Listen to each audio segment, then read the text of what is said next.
preseason Q&A session where we will be asking these same exact questions you hear today at the end of preseason. The person who's interviewing me is John. John will be the voice of the VIPs. He'll be taking your questions. I'll be giving you answers. The floor is yours, John. Pleasure to be here, gentlemen and ladies. I'm just going to start it off. We'll get right into it. I know everyone knows the strategy, but in terms of going wide receiver with your first two picks, or let's just say wide receiver, tight end, or any other combination that's not running back, are you doomed if you take that sort of strategy? It is a strategy I would avoid, but if you do decide to go on this route, make sure that you, A, get Alfred Morris in the third round. He could be the last top 10 running back that people are forgetting about. Alfred Morris is a crucial player to get. If you miss out on Alfred Morris, look at players like Trent Richardson, Reggie Bush, Ben Tate. You're going to have to draft two of these guys in back-to-back rounds, and you're going to be having to get these handcuffs. So are you doomed? You're not absolutely doomed. But would I recommend this strategy? Absolutely not. There are 8 running backs that are going to give you consistent running back one numbers. It is important to draft these two players in your first and second round. I'm watching Johnny Manziel earlier tonight. Who's going to be the starting quarterback for the Browns? And are they fantasy worthy at all? No question, the quarterback's going to be Brian Hoyer. Is he fantasy worthy? I'm going to say if Josh Gordon is playing that Sunday when Brian Hoyer's a quarterback, Brian Hoyer can be a sleeper QB too if the matchup's right. How about in Minnesota? Is Teddy Bridgewater on your radar at all? You know, it's still too early to tell. Matt Castle had a good opening series. He took them all the way to the end zone. Castle's the type of quarterback where if he plays his game and doesn't try to do more than he can do, which is he's basically a quarterback that moves the chains. That's how he has to look at himself. If he tries to be anything more than that, then the Vikings offense is doomed. Let's switch it to the NFC West. Are there any must-have players, any Cardinals or Rams that are going to be on your squad this year?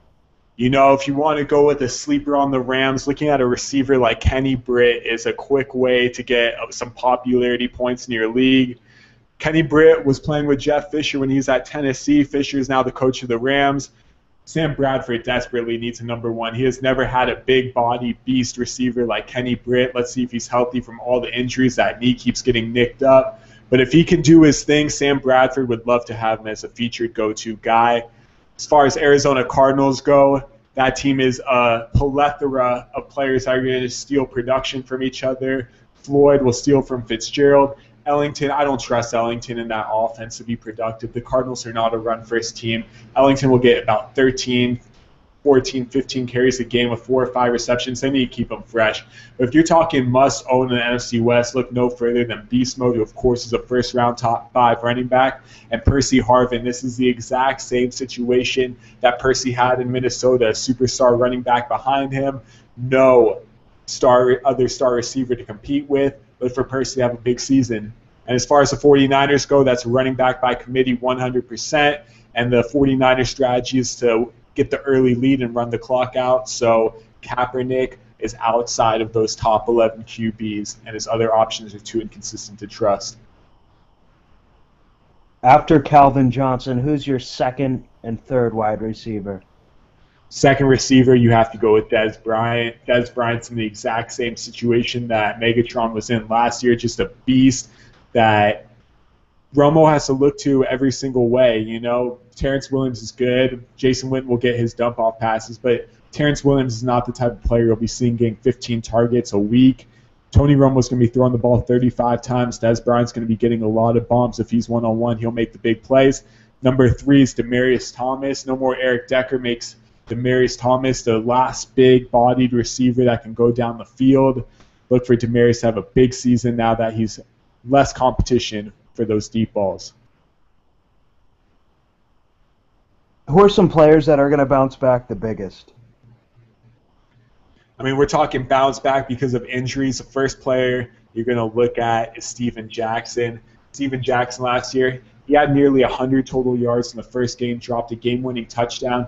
After that, he injured his groin in week 2 in the first quarter. He was never himself. When he was finally somewhat healthy, Julio Jones was already out for the season.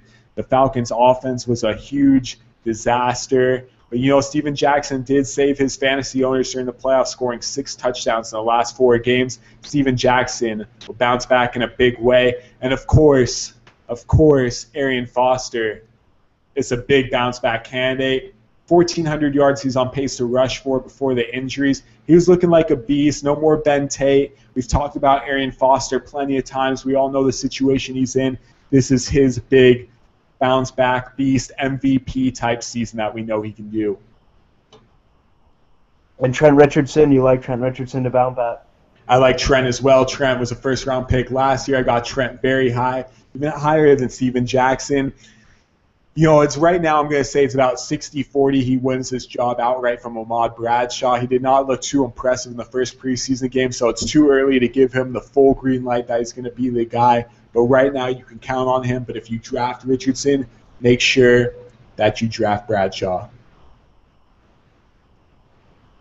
Which Indianapolis Colts wide receiver is the guy to own, or are you staying away from it altogether? You are not touching one of those guys. From anyone from Hilton to Nix to Wayne to Fleener to Allen, all of those guys can each be the leading receiver each game. You do not want to touch that situation. Andrew Luck's got a lot of toys to play with. But as far as picking a receiver week to week, it's like picking a name out of hat. You have no idea what you're going to get.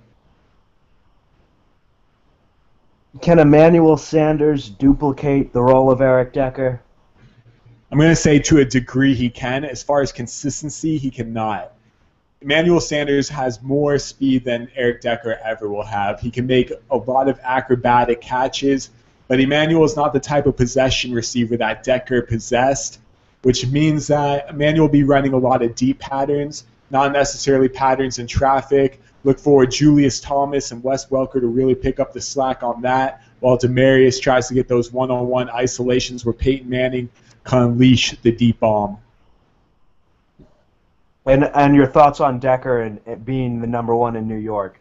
Geno Smith has to impress me, and if it's not Geno Smith, it's going to be Michael Vick, and Michael Vick can make any number 1 wide receiver, superstar receiver. Eric Decker is by far the most talented. He'll be getting his 10 targets every single week, no questions asked. Eric Decker is a fantastic sleeper, but the going will go tough when Geno Smith is the quarterback.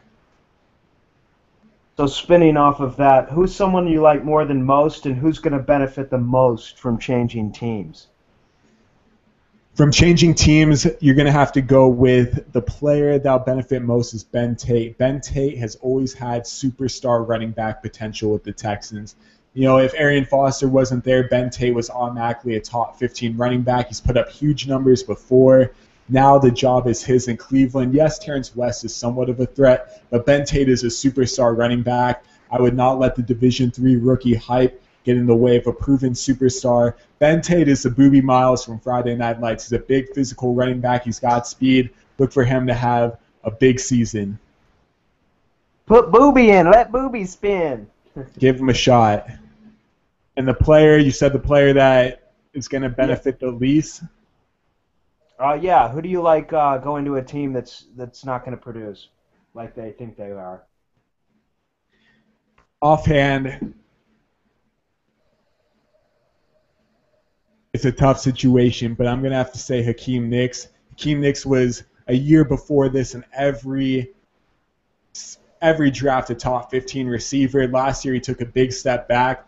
This year his consistency is going to take another big step back. I love Hakeem as a talent, but when you got Hilton and you got Wayne and you got all those other tight ends with the running game that the Colts want to go with this year, Hakeem Nicks is going to be very inconsistent.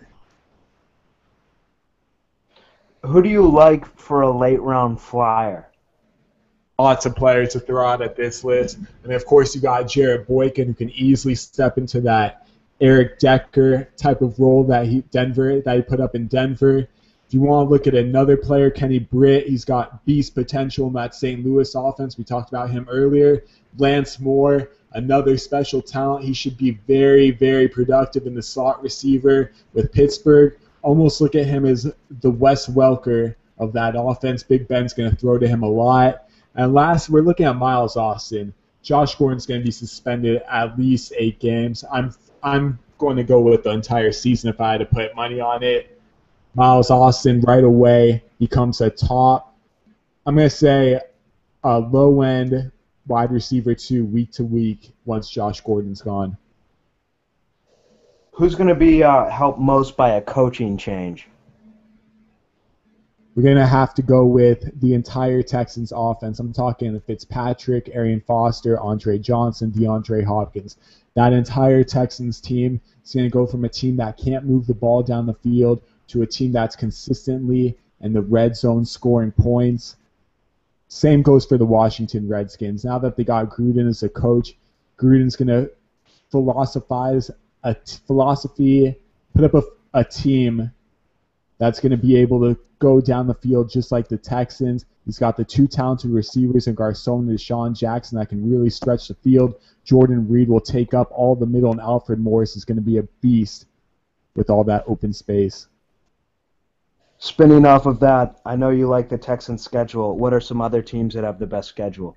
I mean, just stay on that AFC South. You got the Colts, the Jaguars, even though you're not going to be touching any Jaguars, and even the Titans have a nice schedule. So the AFC South is the winners of this season's schedule. Conversely, who has the worst schedules? Unfortunately, it's the AFC West, which means the Denver Broncos. They're going to be facing the tough NFC West teams, so they're going to San Francisco, Seattle, Arizona, and St. Louis. On top of that, they're facing the AFC East teams with New England, Miami, Buffalo, Jets. All those defenses can play. And on top of that, all the AFC West defenses outside of San Diego have a unit you can respect. Quick note on San Diego. How do you feel about Ryan Matthews this year? You know what? There's too many running backs there. They definitely don't use them in third downs. They got Donald Brown this year from the Colts, even though I think Donald Brown is a very overrated talent. It is Ryan Matthews' team. Ryan Matthews does seem to get injured too often. I'm not buying him as a high draft pick, especially with that tough schedule and losing third downs to Danny Woodhead. Yeah, Donald Brown was drafted before LaShawn McCoy, so shame on anyone in the NFL. Is Danny Woodhead a low-end PPR number 2 running back?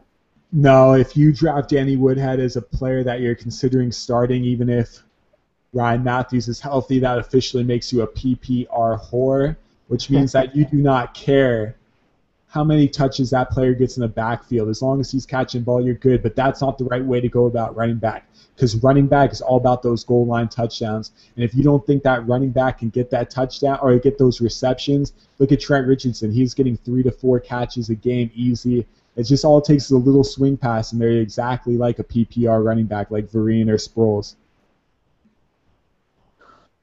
Which QB outside the top 10 has the biggest chance to vault inside the top 5? If we're going to go with one, and we're not going to include Jay Cutler and Tom Brady, who are both on that 10-11 cusp, and we'll go even further back than that, we're going to go with Joe Flacco. He's got the 2 talented receivers in Steve Smith and Torrey Smith that can really stretch the field.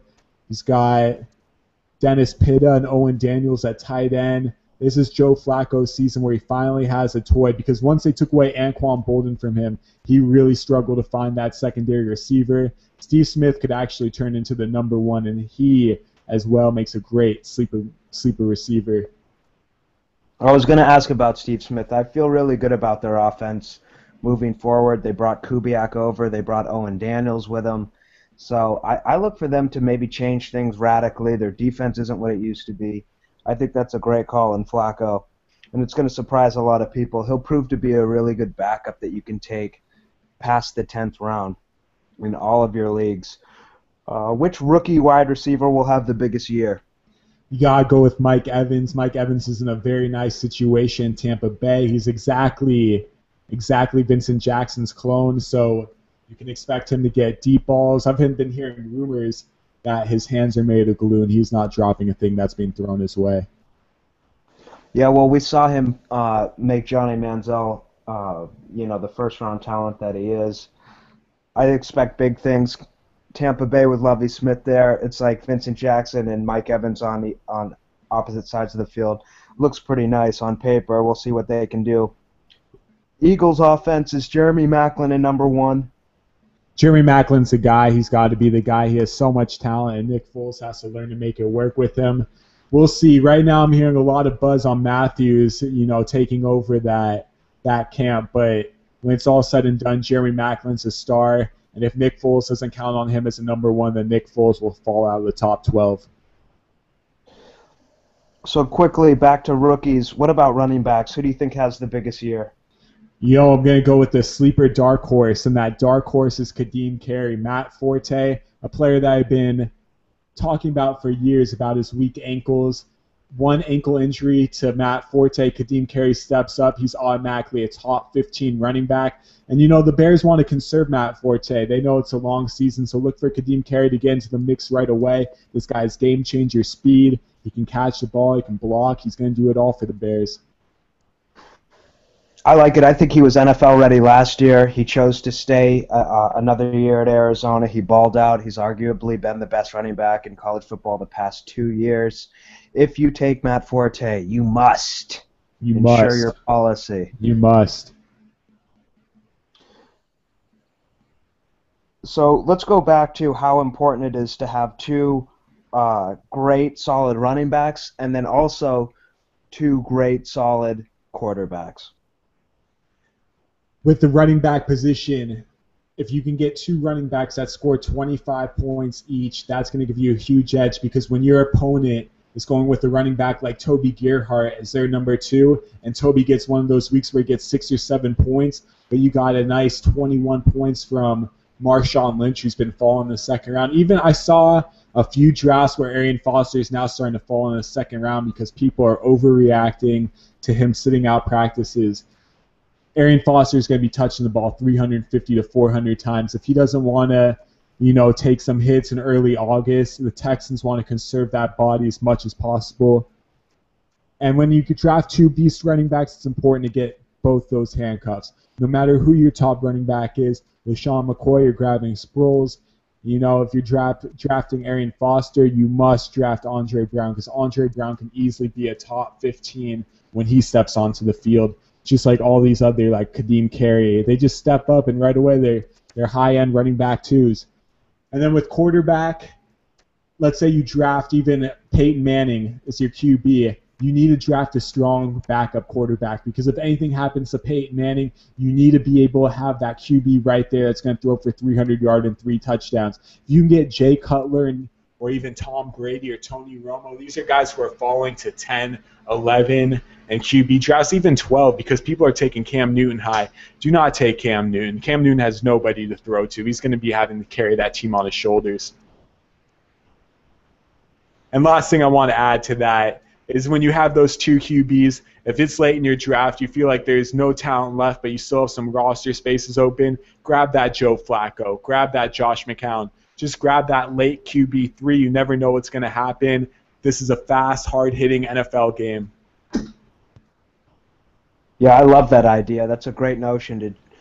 Are you going to take a running back or a wide receiver that you're going to end up dropping, or do you want to take a quarterback that might pop and then have some trade value for you? That's a great take.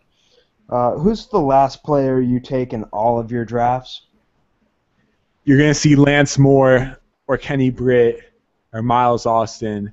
You can even make a case to take all three of those guys with your last 3 picks, but you'll probably be ending up taking the Chicago Bears defense because people are forgetting about them and not even giving them any consideration. And Kai Forbath, if you're going with that quarterback-kicker combo, he's a guy that you can wait on late. But remember, it is important to get that QBK. Do not risk losing Kai Forbath. If you have RG3, no Kai Forbath, you basically just demolish your entire season. Look at the first possession for the Redskins in their first preseason game. They drive all the way down the field. 3rd down, RG3 throws a touchdown, but they rule the receivers out of bounds. Kai Forbath hits a 40-yard field goal. 3 minutes into the game, Kai Forbath is already the leading kicker in the NFL fantasy-wise. Quickly, RG3 and his receiving core, who's going to be his number one? Number one's going to be Pierre Garçon. RG3's been thrown at Garçon ever since he was a rookie. RG3 being a rookie, that is. They have chemistry that you cannot touch, but does not mean Deshaun Jackson will not get his 10 targets a game. Deshaun Jackson, if he's getting one-on-one coverage, he's going to have some monstrous weeks that nobody can touch. All it takes is one deep bomb for Deshaun Jackson to have as good of a fantasy day as anyone in the top 10. All right, I've gotten through some of my questions here, but what I wanted to hit on next is just some of these running back by committees and whether or not you're touching them or you're staying away from them. So let's start off with a well-known committee, and that's New England with Ridley, Vereen, and Monty's reincarnate James White from Wisconsin. How do we feel about them? I mean, you didn't even mention Brandon Bolden. This is too many running backs on this team. Ridley's going to get the early down work, but one fumble from Ridley, and the floodgates open for the rest of his season to not even be a running back 2 consideration. All it takes is one fumble. Shane Vereen will be a solid low-end running back 2, high-end running back 3 in PPR-only leagues. But once again, this is not the type of player you want to target because Vereen will not be getting goal line touches, and Vereen is the type of player that could leave you disappointed if he doesn't get his 7 receptions in that week. Yeah, Vereen's also a guy that could get you sub-5 handoffs or carries. So, you know, do you want to take a risk on a guy who fumbles the ball or a guy who gets injured? It's a tough situation in New England. You just avoid it altogether. You just avoid it. What about Ray Rice and Bernard Pierce? A lot of questions on Ray Rice this year. You know what? That's looking like it's going to be a 1-2 punch no matter what the situation is. Ray Rice will be suspended the first 2 games, which will give Pierce the opportunity to prove that he is a number 1 running back. And the truth is he is a number 1 running back. And Kubiak's system's a very one cut and go, and that's the type of running back that Bernard Pierce is, while Ray Rice likes to dance with his feet. If I'm picking any in that situation, I'm going to go with Ray Rice because of his name recognition, but I'm not going to depend on Ray Rice to be anything more than a running back 2 until Bernard Pierce goes down. DeMarco Murray is an interesting cat this year. We don't even really know who his handcuff is, but how do you disseminate the Cowboys running back situation? You know what? After seeing Randall in the first preseason game, just too much upside there to say that he's not going to be the guy. Dunbar has shown potential as well. I have a good feeling that if DeMarco Murray were to go down, it'd turn into an instant committee. A committee within a committee. What about Doug Martin? A lot of talk on him with your boy James and Sims. That entire situation is looking messier by the day. I am not going to be touching it. Doug Martin's got the talent to be a top 5 running back in this league, but if they have James, Sims, and Rainey all lurking around, Doug Martin's in for a very roller coaster type season. I'm not looking to spend a high draft pick on a roller coaster type running back. I'm assuming that goes for Le'Veon Bell as well, with LeGarrette Blount in the picture. Blunt's definitely going to be getting these goal line touches. All it takes is for one Blunt goal line score to realize that the Steelers need to put him back there every single time. Le'Veon Bell, they need to keep him fresh, and keeping him fresh means taking him away from those big hits near the goal line. I do like Bell. I just want to make that clear. But I don't necessarily want to spend a first or second round draft pick on him, and that's where he's been going. Giovanni Bernard, also a second rounder. He's got Jeremy Hill and Ben Jarvis Green Ellis, the law firm, to worry about. Don't touch that situation. Already rumors rolling that Jeremy Hill's going to get 10 to 15 carries a game, maybe touches. That's too many touches. That's a straight committee right there. And even though they're saying Green Ellis isn't going to begin the red zone work, trust me, all it takes is Ben Jarvis Green Ellis to get one red zone goal line touchdown or a big 3rd-and-1 conversion, and the job is all his again. Yeah, he's a ball security guy, too. He's a reliable guy. I could definitely see him sniffing the end zone. Zach Stacy, another second rounder. Are you? I know you're not going after him at all. Is Trey Mason a factor as well? Trey Mason's a factor, and that's a big reason why I'm not looking at Stacy. But it will be interesting to see during the preseason if Bradford and Britt can really make that team roll, because Jared Cook, who's also an ex-Tennessee Titan, those two guys alone can make that passing game somewhat decent. So if that passing game's actually connecting and moving down the field, Zach Stacy will be moving up rankings quickly. What do we do about Adrian Peterson? Does he even have a handcuff at this point?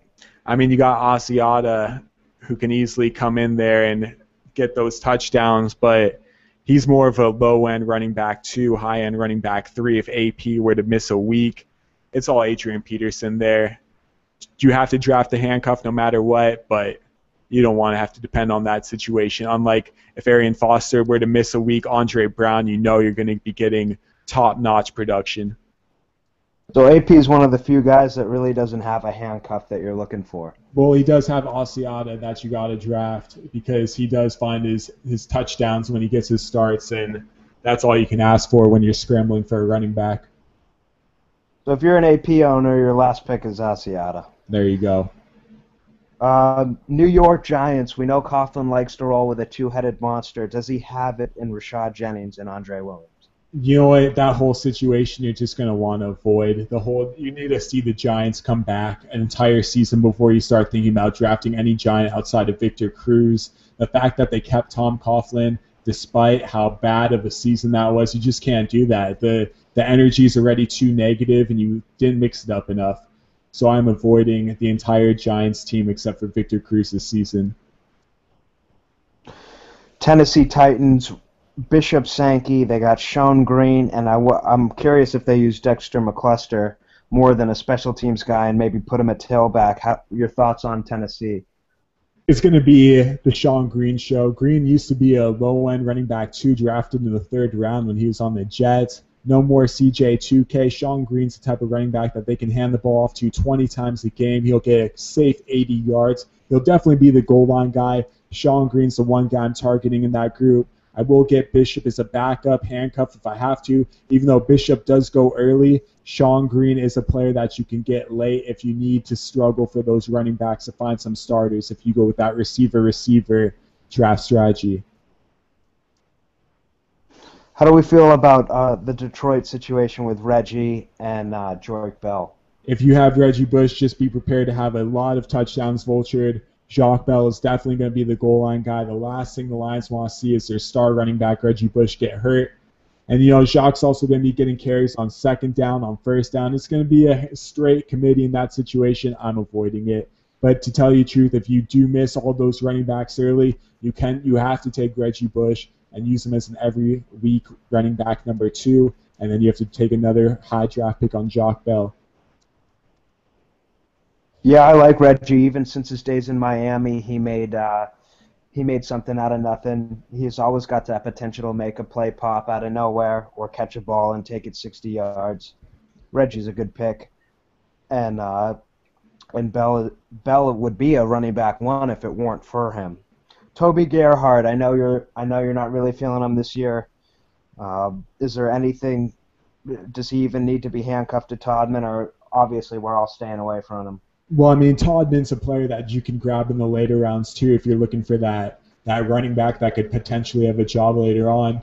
Toby Gerhart, all it takes for him is, 5 games of doing nothing, which is always possible in his dictionary. For Todman to get into the mix, I'm avoiding that whole Jacksonville team altogether. I'm not trying to root for the Jaguars this season. Frank Gore, is he still a workhorse? You know what, this is the season Frank Gore passes the torch. Too early to tell who exactly a guy's going to be. It looks like Carlos Hyde has an early jump, but that's an open competition.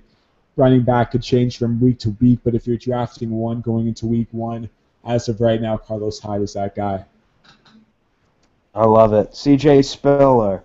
We got Freddie Jackson, and we got Bryce Brown. That's a committee right there, is it not? Don't fall in love with the Spiller. Anthony Dixon. Don't and fall Anthony in love with Dixon. Spiller. And Dixon. Dixon could easily be the goal line guy.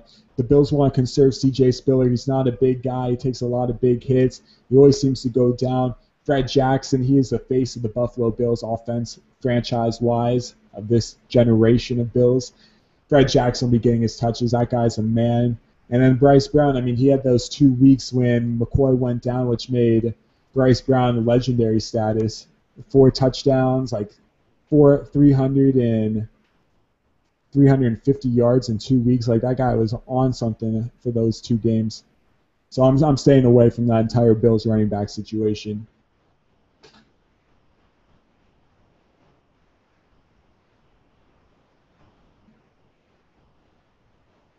There's nothing to touch with that Bills team in general, just until my analysis on Sammy Watkins. Watkins, I want to see that Larry Fitzgerald type of player, but to tell you the truth, you know, you look at all of his college replays, and most of his receptions, he's wide open. He's wide open. And with that being said, I'm going to take over and finish this off for both of us. Some other running backs by committees. We got the Jets. We got CJ2K with Ivory and Powell. You know, right now Ivory's hurt. CJ2K should have a nice season. He's got Geno.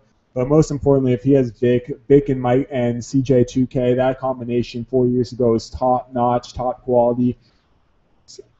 CJ2K still got that speed. Look for him as a good late-round running back if you do go with that receiver strategy.